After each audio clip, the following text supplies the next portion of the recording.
Hello again, everyone. Welcome back to Conquests of the Longbow. Alright, I believe it'll end the day if we leave. That night, I told my men the details of the dangerous mission I must undertake.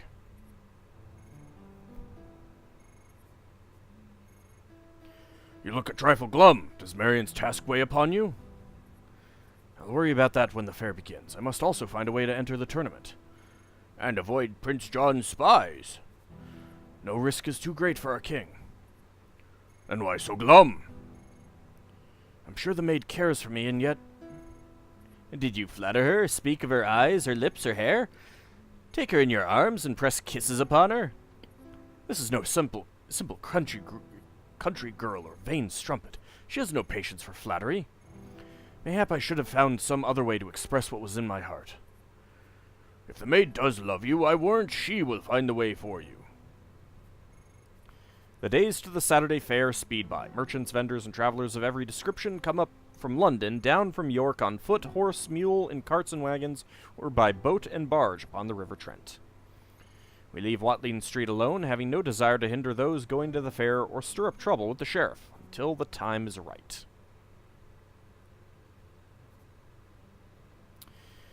Alright. So we can't use, one of those costumes, unfortunately. I suppose we could try that. What ho, lads, you all look a trifle glum. Have you forgotten? Today is the Saturday fair. The town will be filled with merchants from all parts of the world. Fine goods, the archery tournament, good food. How could I forget my mission? I must find a safe way to go to the fair today. But if that's what worries you... Of course not. We're wishing we could go. Well, go. You're all clever men. If you can find a means and wish to risk your necks, by all means do so. That's all we wanted to hear, Robin. We didn't want to get in your way. Rubbish, be off with you, but don't get caught.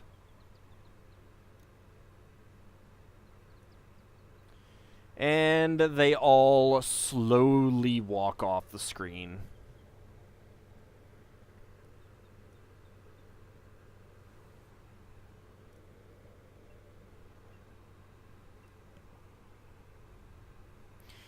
Okay, so what we want to do is go to the Overlook Hotel.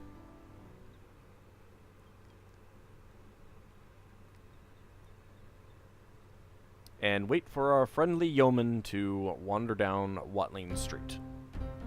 And there he is.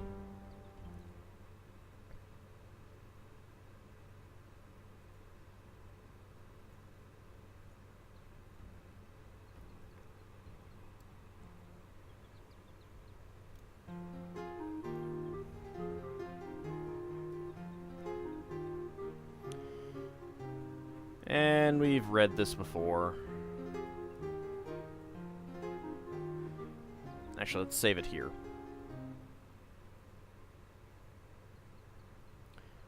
Okay, let's die. I have a need for those clothes you wear. Will you give them to me, or must I test your courage? You'll take nothing from me, outlaw. I'll not warn you again. And I warn ye, don't try to outdraw me. I'm as swift as any man. And we both die. Wow, 'Tis no wonder Robin didn't compete in the tournament. It was not for lack of a disguise. Aye, we return from the fair and find him alongside the unknown yeoman, both skewered as neat as can be. Robin must have made some terrible error in dealing with the fellow and met his match rightly enough. I thought Robin was faster than anybody, but I guess even Robin Hood can get careless. A wise lesson, much. There are old outlaws and bold outlaws, but there are no old, bold outlaws. Alright, so, trying to draw on him, not a good idea. Well, how about we threaten him? Stand fast, I'll take no chances with ye, outlaw, for time's a-wasting. I've no wish to do you harm, but if ye not lay down your bow and quiver, I'll loose this arrow. I shall swear to let you pass. Ye shall let me pass upon my terms. Lay them down ere me finger slip.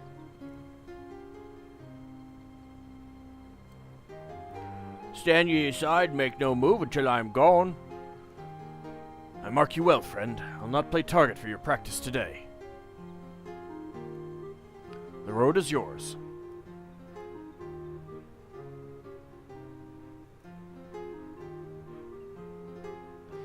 By the Virgin, I admire a man so bold as to hold me at bay. He's hurried on, but if I'm clever, I can yet catch him further south upon the street. Nah, we'll just head back to the camp.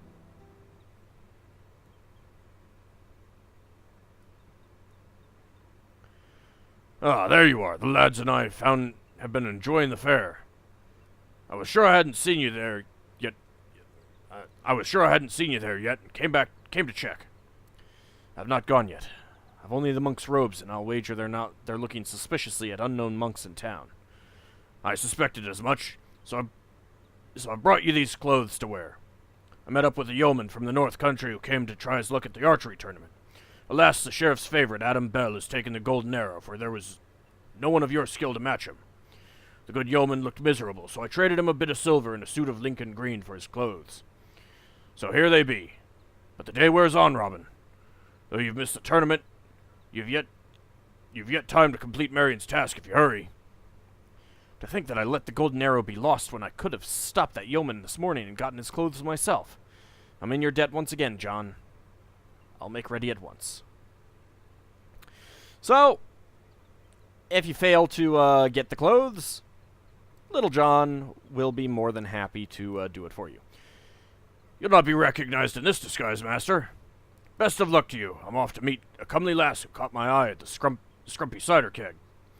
But don't drink the scrumpy cider. A cup of that will make even the sheriff's wife look like a rosy-cheeked virgin. What the hell is scrumpy cider?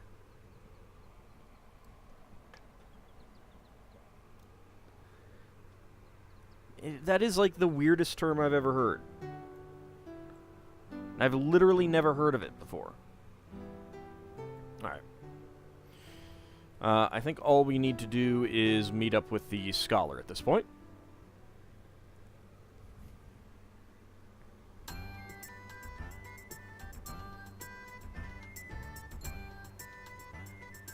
I want to see if I can talk to...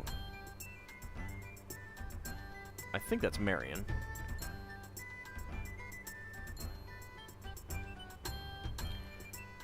Good day, my lady. Sir, you are most bold. Please step aside. I'd heard that the ladies of Nottingham are of unsurpassed beauty, and now I am convinced. Sir, I must ask again that... Oh! Is something wrong, my lady? Can it be that we've met before? Oh, Nay, 'twas only that you reminded me of a certain rogue I know. What? A rogue? You wound me. He's a most foolish rogue who forgets his danger when surrounded by enemies. Nay, he'd never forget, save when dazzled for but a brief moment by a vision of loveliness. Then I must, by all means, be on my way.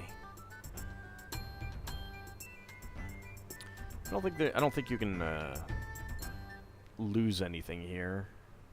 Let's just save over that one.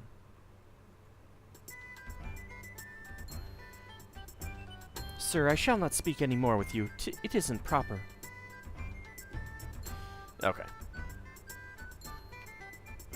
Wonder if she will be on the next screen or not. She is.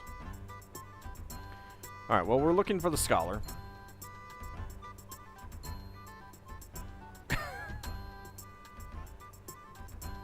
Just keep bumping into her. There we go.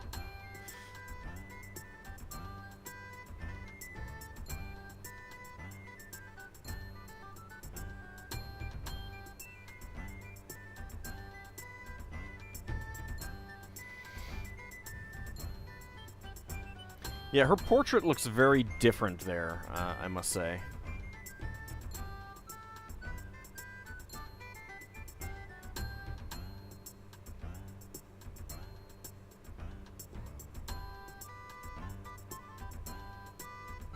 I'm curious where she goes. Because I think I spent too much time talking to people on the first screen the first time we came here, and completely missed trying to talk with her. Yeah, she just goes off the edge there.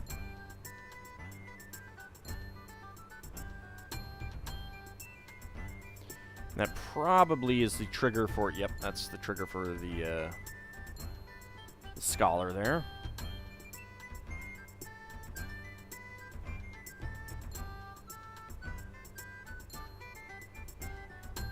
Oh yeah, that was another of the scholars that just walked off the screen.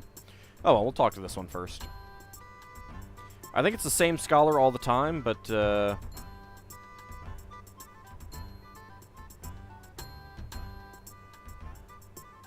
huh. Where'd the other one go?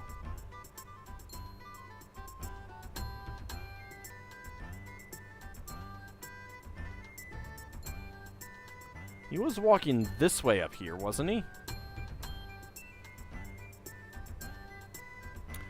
Well, I am confused.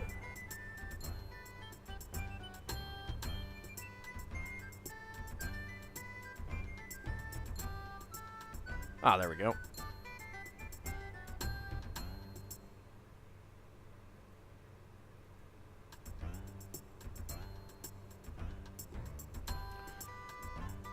Top of the day, Literatus.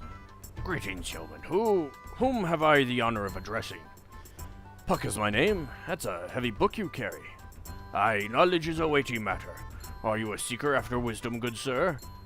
Forsooth I am, as you've rightly guessed. Have you a book with the coat of arms of the kings of Ireland?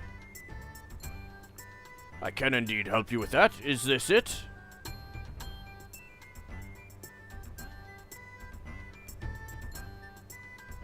Uh-oh. Hey! It's the coat of arms of the Isle of Man. Aye, that is it. It is? Of course it is.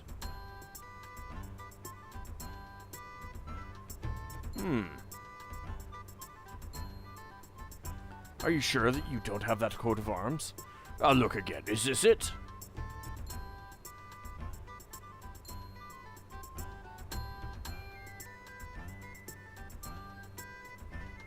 Nay. Is this it? Nay. Is this it? Nay. So he's just gonna go through all of them randomly?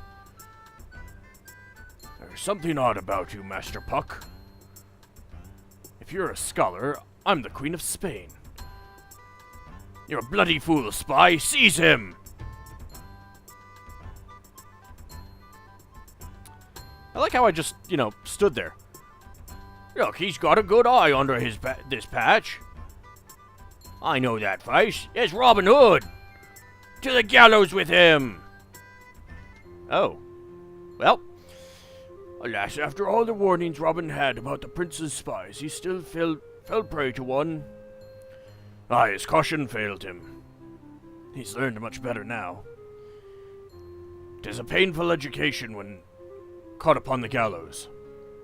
Let us hope that those who study their mistakes will learn from this lesson and improve upon their scholarship in the future. So yeah, I think the incorrect scholar, obviously he's a spy, but I think he also will not show you the proper coat of arms.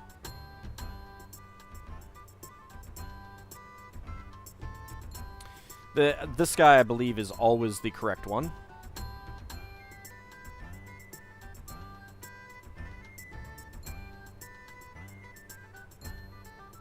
And apparently the correct coat of arms will always be the second one.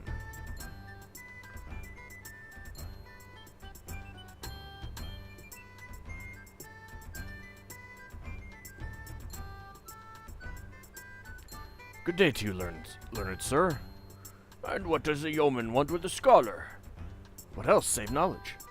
There are many forms of knowledge, my penurious friend. Speak your mind more clearly. I have a mind to see the coat of arms of the kings of Ireland. Ah, well, let me see. Would this be it?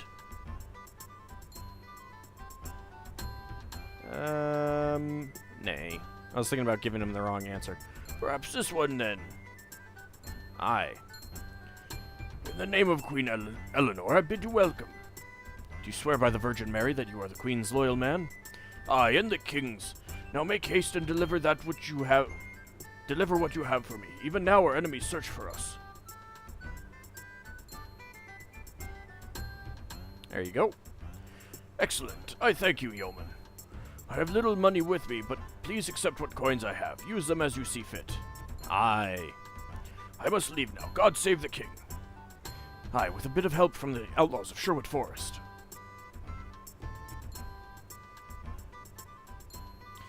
It doesn't matter if you take his coins or not, but... With the coming of dusk, the fair was closed, and I made my way through the gates before I could be trapped within the city walls for the night.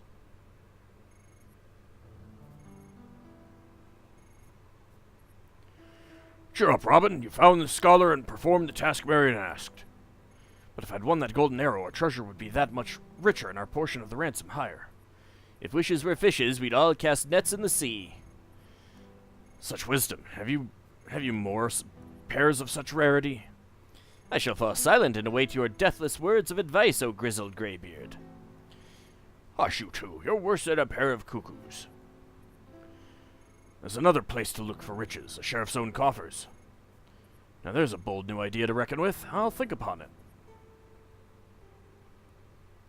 But I think we will call that an episode when we return. Maybe today is the day that we have to deal with the sheriff's men. I don't remember. I guess we'll find out. See you next time, everyone.